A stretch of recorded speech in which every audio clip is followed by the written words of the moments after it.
This video may contain spoilers due to the nature of the film. If you want to avoid any plot detail or information, then I recommend you watch the movie first. If you are already checking out this video, then I'm pretty sure this film will be worth your time. With that out of the way, let's begin. Whenever I found a new romance movie, No question about it, I am ready to get hurt again. Let the show begin. Turn it up to 11. Wait a second! What am I gonna do? Huh? How am I supposed to just get past this? What are you telling me that you had sex with some guy? I don't know. What do you mean you don't know? That's what you just said. You just said that to me. I know I said it. Hey, Michael. Maybe you should try going in the other room again. You can have my seat. It's closer to the TV. It'll seem louder. Damn, I have a loaded gun in my desk at work. You have a gun in your desk? After watching All the Real Girls, I finally understand that Mark Brandanoquitz might not be drunk when he fucked Leslie. No, he just doesn't want to admit it, cause he has been fucking every girl he met before Zooey broke his heart.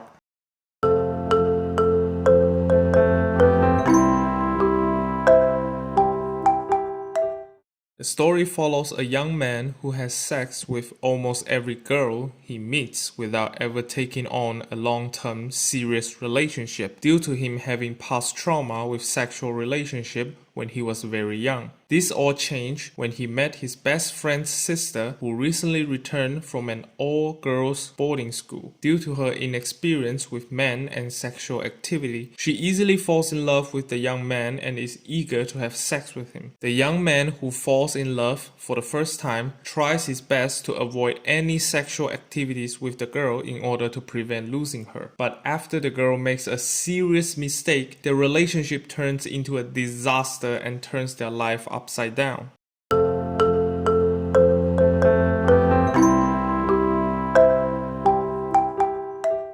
This movie is a character-driven film, so the characters are what's gonna decide whether the film will be a success or not. For me, it is a home run. The two main characters both have such rich backstories that are sad and tragic, which leads to their situation in the beginning of the film.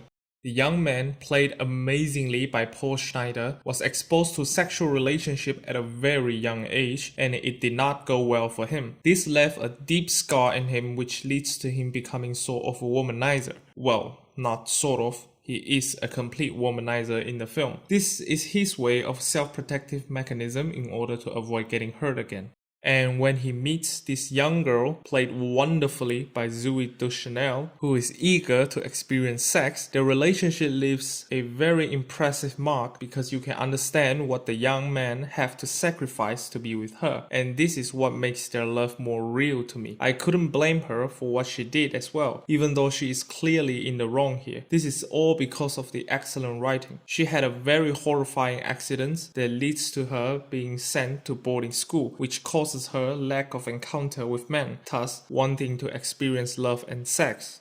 Both leads have insane chemistry together. They really feel like two genuine lovers who are so lucky that they found each other in the world. With a single look, you can see all the feelings they have for each other, and because of them working so well together, it makes it a lot more tragic when they're separated. Tip: the young girl's brother is also another important character. He is the so-called tag team partners with the young man. He is just the same as the young man, a womanizer who never takes relationships seriously. When finds out that his best friend is dating his sister, he loses his mind and has a fallout with his best friend. Fortunately, this is all resolved when he knocks out the girl and realizes he loved the girl. I guess it is unfortunate for the girl.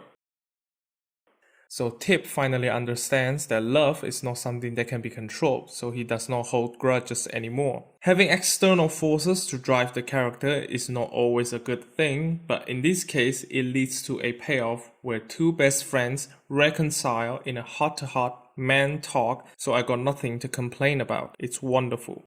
The last major character is the mother of the young man. She is always there for her son, caring and accepting despite his son might be considered a loser in some people's eyes. Still fixing cars for his uncle as a job and never settling down. But due to her own self-conceived failure, she doesn't reprimand him, instead accepting his own choice of living. But when he disclosed to her mother that he had lost his will to live after the breakup, she finally snaps and gives a performance that is definitely the highlight of the film for me. She talks about how she was beautiful but had to compromise for life, and how this single setback was able to defeat him just shows how ridiculous he has been. Her performance is powerful and nuanced. You can feel every single word is a sword sticking in her heart.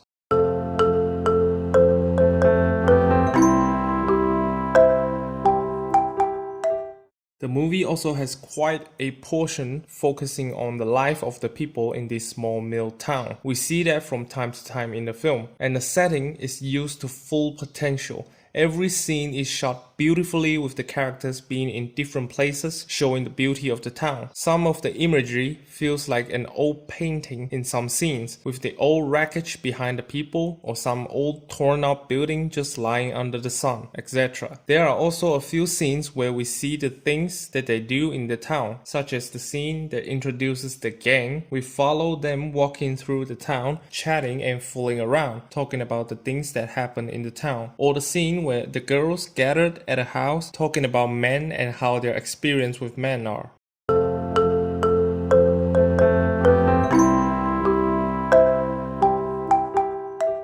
The ending of the film is tragic but heartwarming, as all the characters finally experience growth after all the events and changes during this period of time. In the end, they all understand that none of the hiccups matter anymore, despite seemingly impossible to be overcome at the time. When they finally see through what is in front of them and realize what really matters, they become a better person but still need to learn how to let it go, as things can never go back to being the same. The scene where they realize things can never go back is also done perfectly. The first time they were together, Paul avoided every chance of having sex with her, but after they broke up and had another chance at it, they did it. For Noelle, maybe it is to make up for something she thought she never could have had. For Paul, maybe he just wanted to know if what he did is worth it or not, now that she is still gone. The intimate scene shows both of them just doing it for the sake of doing it. None of them are really into it or having any love left. Noelle has completely become one of them girls that he used to have sex with.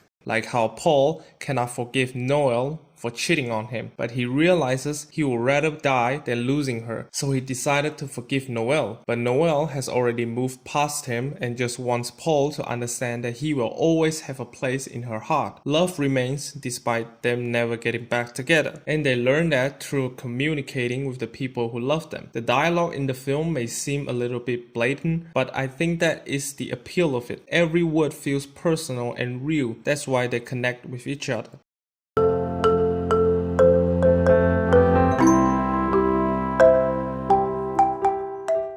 The movie is a small personal story that doesn't have any grand scale epic drama. Just two people who are destined to love each other but can't be together. A true tragic story that knows how to make you feel and root for them. Plus the impeccable camera work and score makes this movie a pleasant watch. So if you want to experience a heartfelt tragic love story that is mature and realistic with deep layered characters, check this one out. After 20 years, it still holds up very well. Definitely one of my favorite romance movie.